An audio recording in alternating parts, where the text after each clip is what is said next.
Welcome to Mahalakshmi vlog. வாங்க அப்படியே போய் ஈஸி முட்டை சாதம் மகா ஸ்டைலில் பார்க்கலாம். வாங்க அப்படியே வீடியோக்குள்ளே போகலாம்.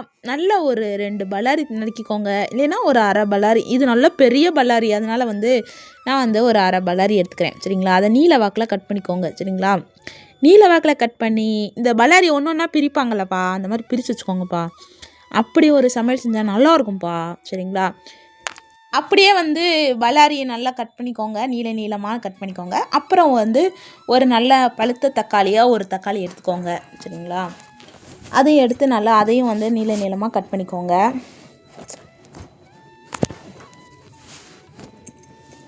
நான் கொஞ்சம் வீடியோவை கொஞ்சம் ஸ்பீட் பண்ணியிருக்கேன். சரிங்களா? ஏன்னா உங்களுக்கு காய் கட் பண்ணுறதெல்லாம் பார்க்குறக்கு போர் அடிக்கும்ல, அதனால். அப்புறம் பச்சை மிளகா ஒரு காரத்துக்கு ஏற்றாப்புல போட்டுக்கோங்க. நான் 5 பேருக்கு சமைக்க போகிறேன். சரிங்களா? அதனால் ஒரு 5-6 பச்சை மிளகா சேர்த்துக்கிறேன். சரிங்களா? நீங்கள் ஒரு 4 பேர்னால் ஒரு 3 பச்சை மிளகா போடுங்க. தேவையான பொருட்கள்: பச்சை மிளகா, வெங்காயம், தக்காளி, கொத்தமல்லி தழை, பட்டை, கிராம்பு, சோம்பு, அப்புறம் மிளகாய்த்தூள், கரம் மசாலா, இஞ்சி பூண்டு பேஸ்ட்டு, ஒரு 10 ரூபாய்க்கு பிரியாணி மசாலா வாங்கிக்கோங்க. சரிங்களா? இவ்வளோ இருந்தால் போதும். நம்ம ஈஸி முட்டை சாதம் செஞ்சிடலாம். வாங்க எப்படி செய்யலாம்னு சொல்லி பார்க்கலாமா? ஃபஸ்ட்டு அழகான நம்ம கோலம் போட்டு வச்சுருக்கோம். அடுப்பு ரொம்ப மங்களகரமாக இருக்குது. அப்படியே ஸ்டார்ட் பண்ணிக்கலாம். ஸ்டார்ட் பண்ணியாச்சு.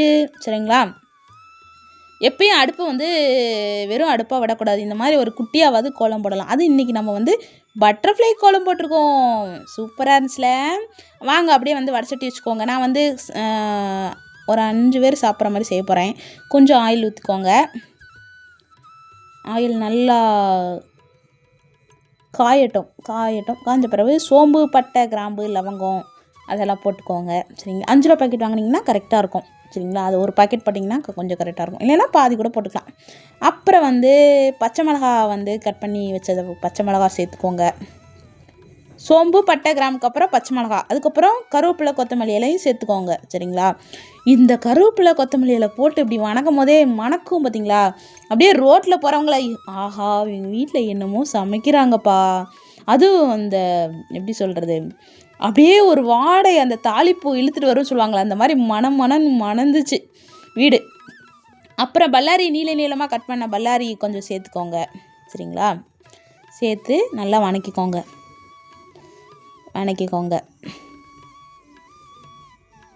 கையில் பெண்கள் முதல்ல கண்ணாடி வளையல் கண்டிப்பாக போடுங்கப்பா. ரொம்ப நல்லா ஒரு மங்களகரமாக இருக்கும். பார்க்குறக்கு பாருங்கள் எவ்வளோ அழகாக இருக்குன்னு.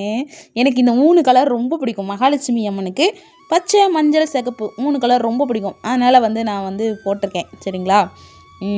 எப்படி சொல்கிறது, அது ஒரு மங்களகரமான கலர். முடிஞ்சளவு 2 வளையலாவது போடுங்கப்பா. ரொம்ப அழகாக இருக்கும். நீங்கள் போட்டுட்டு கையை இப்படி ஜல்னு ஆட்டி பாருங்களேன், அவ்வளோ நல்ல ஒரு சவுண்டு. அது ஒரு கண்ணாடி வளையலுக்கு இருக்கிற அந்த ஒரு அழகு எந்த வளையலுக்குமே வராது. உண்மை தானே? அப்புறம் தக்காளியும் போட்டு உப்பையும் போட்டு நல்லா மூடி வச்சு வேக வச்சுருங்க. சரிங்களா? எங்கள் அம்மா ஏதாவது வேகணும்னா இப்படி தான் மூடி போட்டு வேக வைப்பாங்க. அது மாதிரி நானும் அதே மாதிரி தக்காளி வெங்காயம் வேகட்டும்னு சொல்லி மூடி வச்சுட்டு எடுத்து பார்த்தா வெந்துருச்சு. அப்புறம் மஞ்சள் தூள் சேர்த்துக்கலாம். மஞ்சள் தூள் 1 ஸ்பூன். நல்லா வணக்கிக்கோங்க. முக்கியமாக பெண்கள் கண்ணாடி வளையல் போட்டு சமைங்க. சமையலின் தனி ருசி உங்களுக்கு தெரியும். வெறும் கையில் என்றைக்குமே சமைக்கக்கூடாதுன்னு சொல்லுவாங்க பெரியவங்க. அதனால் வளையல் போட்டு, எந்த வளையலாக இருந்தாலும் பரவாயில்ல, கண்ணாடி வளையல் இல்லைனாலும் ஏதோ ஒரு வளையல் போட்டு தான் சமையல் செய்யணும் பெண்கள். அப்புறம் கரம் மசாலா சேர்த்துக்கோங்க. பாதி சேர்த்தா போதும்ப்பா, ரொம்ப காரமாக இருக்கும் அதனால். அப்புறம் இஞ்சி பூண்டு பேஸ்ட்டு சேர்த்துக்கோங்க. இதில் பாதி தான் இருக்குது. நான் அதை அப்படியே போட போகிறேன். இந்த வடைச்சட்டி எனக்கு ஃபேவரட்டான வடைச்சட்டி. இந்த வடைச்சட்டியில் என்ன சமைச்சாலும் அவ்வளோ டேஸ்ட்டாக வரும். சரிங்களா? நான் இந்த வடைச்சட்டியில் லெமன் சாதம், புளியோதரை, அந்த மாதிரி வெரைட்டி ரைஸ் சாதம் செய்யும் போதெல்லாம் இந்த வடைச்சட்டியை நான் யூஸ் பண்ணிக்குவேன். அப்புறம் மிளகாத்தூள் உங்களுக்கு தேவைக்கேற்ப கொஞ்சம் போட்டுக்கோங்க. ஏற்கனவே பச்சை மிளகா போட்டுக்கனால நாங்கள் நல்லா காரஞ்சாரமாக சாப்பிட்றாள். அதனால் நான் 1 ஸ்பூன் மிளகாத்தூள் போட்டிருக்கேன். நீங்கள் கம்மியாக போட்டுக்கோங்க. சரிங்களா? அப்புறம் 10 ரூபாய்க்கு பிரியாணி மசாலா வாங்கிட்டு வந்ததுனால பிரியாணி மசாலாவை சேர்த்துக்கோங்க. சரிங்களா? பிரியாணி மசாலா சேர்த்தா ரொம்ப நல்லா டேஸ்ட்டாக இருக்கும் சாதம். நமக்கு இதுக்கு தொட்டுக்கன்னா நம்ம ஏதாவது சாப்பாட்டுக்கு ஏதாவது தொட்டுக்க வச்சு சாப்பிடும்ல, அது கூட தேவையே இல்லைப்பா, இந்த வெறும் சாதமே போதும் நமக்கு. இன்னும் கொண்டு வான்னு கேட்கும் நாக்கு, அந்த அளவுக்கு டேஸ்ட்டாக இருக்கும். ஈஸியான மெத்தடு சரிங்களா. 1/4 மணி நேரத்தில் இந்த சாப்பாடு செஞ்சிடலாம். நல்லா எண்ணெய் மட்டும் கொஞ்சம் அதிகமாக ஊற்றிக்கோங்க, ஏன்னா வந்து வெரைட்டி ரைஸ்க்கு கொஞ்சம் எண்ணெய் அதிகமாக இருந்தால் கொஞ்சம் நல்லாயிருக்கும். அதனால் அடுத்து முட்டையை வந்து சேர்த்துக்கோங்க. உங்களுக்கு தேவையான முட்டை, இப்போது 2 முட்டை வச்சு கூட பண்ணலாம், இல்லை 4 முட்டை கூட வச்சு பண்ணலாம். நான் வந்து ஒரு 5 முட்டை சேர்த்துருக்கேன், ஏன்னா நாங்கள் 5 பேர் வந்து சாப்பிட போகிறோம், அதனால் நிறைய செய்கிறேன். அதனால் வந்து நமக்கு அளவுக்கு ஏற்ற மாதிரி முட்டை சேர்த்துக்கோங்க சரிங்களா. ஒரு 5 முட்டை உடச்சி ஊற்றி இந்த மாதிரி கிளறுன்னு கிளறிடுங்க. உப்பு மட்டும் பார்த்து அளவாக போட்டுக்கோங்க, ஏன்னா முட்டை எப்படி சொல்கிறது, வெங்காயம் போடும்போது நான் கொஞ்சம் உப்பு போட்டிருக்கேன். சாதம் வடிக்கும் போது நான் எப்போயுமே உப்பு போட்டு தான் வடிப்பேன், அதனால் சாதத்துலேயும் உப்பு இருக்குது. அதனால் பார்த்து அந்த முட்டையில் வந்து உப்பு அளவாக பார்த்து கரெக்டாக போட்டுக்கோங்க. அப்புறம் நல்லா மசாலா ரெடி ஆயிடுச்சுப்பா. அதுக்குள்ளே இங்கிட்டு சாதமும் ரெடி ஆயிடுச்சு சரிங்களா. சாதத்தை நல்லா உதிரியாக ஒரு இப்போ 5 விசில் விட்றீங்கன்னா ஒரு 4 விசில் விட்டு எடுத்துக்கோங்க, ஏன்னா கொஞ்சம் உதிரியாக இருந்தால் தான் நல்லாயிருக்கும் வெரைட்டி ரைஸ் செய்யும் போது சரிங்களா. அப்படி நான் வந்து சமைச்சு வச்சுருக்கேன். 5 பேர் சாப்பிட்றதுனால ஒரு 5 பேருக்கு தகுந்த மாதிரி நான் 5 பேர் சாப்பிட்ற மாதிரி சாப்பாடு செஞ்சுருக்கேன். என் பையனோட ஃப்ரெண்டும் வந்து இங்கே தான் இருக்கிறான், அதனால் அந்த பையனுக்கும் சரி சாப்பாடு கொடுக்கலாம் அப்படின்னு சொல்லிட்டு எப்போயுமே நாங்கள் என்ன சாப்பிட்றோமோ யார் வீட்டுக்கு வந்திருக்காங்களோ அவங்களுக்கு வந்து நான் கொடுத்துருவேன் சரிங்களா. அது வந்து நல்ல பழக்கம். அது வந்து நம்ம சாப்பிடும் போது மற்றவங்கள பார்க்க வச்சுலாம் சாப்பிடக்கூடாது. நம்ம வீட்டுக்கு தேடி வர்றாங்க ஒரு குழந்தைங்க, ஒரு அக்காங்க அப்படின்னா அது வந்து தெய்வங்கள் தான் அப்படி வருவாங்க சரிங்களா. கரெக்டாக நான் வந்து சாமி கும்பிட்டுட்டு இருப்பேன், கரெக்டாக இந்த பையன் வருவான். அப்படிங்கும்போது எனக்கு வந்து முருகர் கடவுளே வந்து வந்த மாதிரி, வந்த உடனே தண்ணி கொடுப்பேன், ஏதாவது ஸ்வீட் செஞ்சேன்னா ஸ்வீட் கொடுப்பேன். அந்த மாதிரி வந்து நம்ம வீட்டில் இருக்கும்போது ஒரு வாய் கல்கண்டாவது 2 கல்கண்டாவது எடுத்து அந்த குழந்தைங்களுக்கு கொடுத்தோம்னா ரொம்ப நல்ல விசேஷமாக இருக்கும் வீட்லேயும் சரிங்களா. அப்படின்னு சொல்லிட்டு நான் என்ன சமைச்சாலும் சரி, அதனால் அந்த பையனுக்கும் வந்து சாப்பாடு கொடுத்துருவேன். அப்புறம் வந்து இது வந்து கிளறவே முடியலப்பா, நிறைய சாப்பாடா. அப்புறம் கஷ்டப்பட்டு கடன்னு கிளறினேன். இந்த வீடியோ மட்டும் நான் கொஞ்சம் ஸ்பீடு பண்ணிட்டேன்.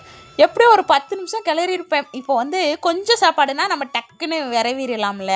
இது வந்து 5 பேருக்குனாலும் நான் ஒரு படியோ ஒரு உலக்கா, அந்த உலக்கன்னா எனக்கு அளவு தெரியாது, அந்த ஒரு விளக்கு எங்கள் வீட்டில் ஒரு உலக்கு இருக்குது, அந்த 1.5 உலக்கு அதில் போட்டேன்னா அதனால் கிளற முடியாமல் சரி கிளறியாச்சு.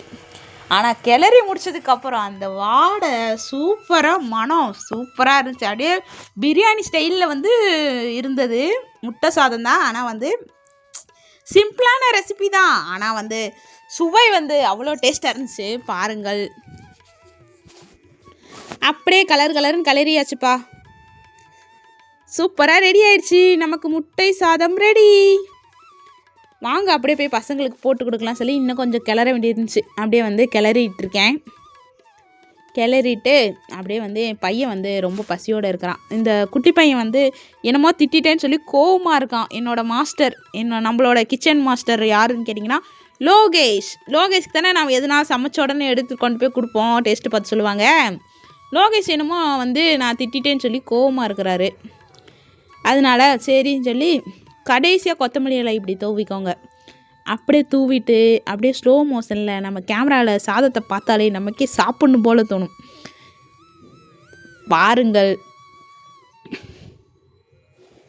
எதையாவது எந்த சாப்பாடுனாலும் சமையல் செஞ்சுட்டு அதில் அந்த கொத்தமல்லி தூவும் போது வரும் பாருங்க ஒரு சந்தோஷம். அது என்னன்னு தெரியலப்பா, அது ஒரு குட்டி சந்தோஷம், எனக்கு ரொம்ப பிடிக்கும். அது வந்து இப்போ நம்ம ஒரு கறிக்குழம்பு வைக்கிறோன்னு வச்சுக்கோங்களேன், அந்த கறிக்குழம்பு வச்சு முடிச்சதுக்கப்புறம் அந்த குக்கரை ஓப்பன் பண்ணோன்னா கொத்தமல்லி இலை நான் அப்படியே தூவி விடுவேன். அதே பழக்கத்துக்கு எது செஞ்சாலுமே அப்படியே தூவி விட்டோம்னா அது ஒரு செம்ம டேஸ்ட்டாக இருக்கும் அப்படி சொல்லிட்டு சரி சேனலே மகாலட்சுமி சேனல், மகாலட்சுமி இல்லாமல் அப்படி சேனல் வீடியோ அப்படி சொல்லிட்டு என் ஃபேஸையும் கொஞ்சம் காட்டலாம்னு சொல்லிட்டு ஒரு குட்டி வீடியோ எடுத்தேன். அது என்னப்பா செல்ஃபி கேமராவில் எடுத்தா கண் எங்கேயோ போய் பார்க்குது கேமராவை. அது எனக்கு மட்டும்தான் அப்படியா, எல்லாருக்கும் அப்படியா என்னன்னு தெரியலப்பா. செல்ஃபி கேமராவில் வந்து நம்ம வந்து ஃபேஸ் பார்க்கும்போது ஒரு மாதிரி வித்தியாசமாக தெரியுது. இதே பேக் கேமராவில் வந்து ஃபேஸ் பார்க்கும்போது நல்லா இருக்குது. சரி அப்படியே பாருங்கள், சாப்பாடு ரெடி ஆயிடுச்சு, வாங்க எல்லோரும் சாப்பிட்லாம், ஒரு நாள் வாங்க எல்லோரும் சாப்பிட்லாம் அப்படி சொல்லிட்டு பசங்களுக்கு கொண்டு போய் கொடுக்கலாம். பசங்க ரொம்ப பசியோடு இருக்கிறாங்க.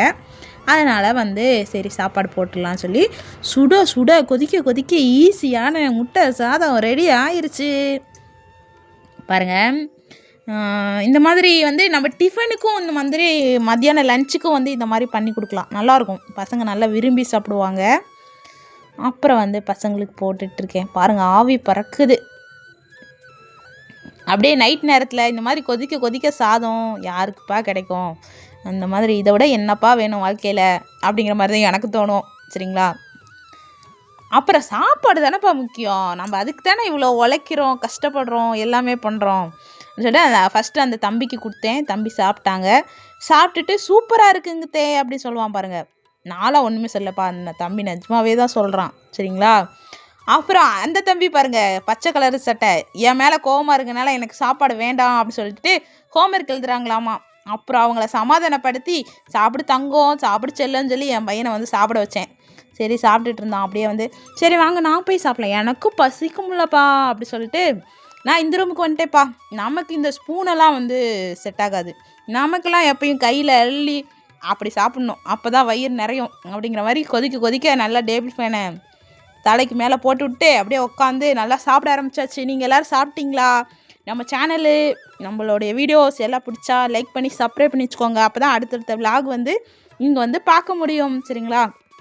எல்லோரும் என்ன சாப்பிட்டீங்க நைட்டு உங்கள் வீட்டில்னு சொல்லி கமெண்ட்டில் சொல்லுங்கள். ஏதாவது இந்த வீடியோவில் பிடிச்சிருக்கு பிடிக்கல ஏதாவது சொல்லிட்டு போங்கப்பா. சரிங்களா? கமெண்ட் பாக்ஸ் வந்து சும்மா தான் கிடக்கு. சரிங்களா? அதனால் வந்து ஏதாவது சொல்லிட்டு போங்க. அப்புறம் அப்படியே வந்து அடுத்த வீடியோவில் பார்க்கலாம். அனைவருக்கும் நல்லதே நடக்கும். நன்றி, வணக்கம், வாழ்க வளமுடன். அடுத்த வீடியோவில் பார்க்கலாம்.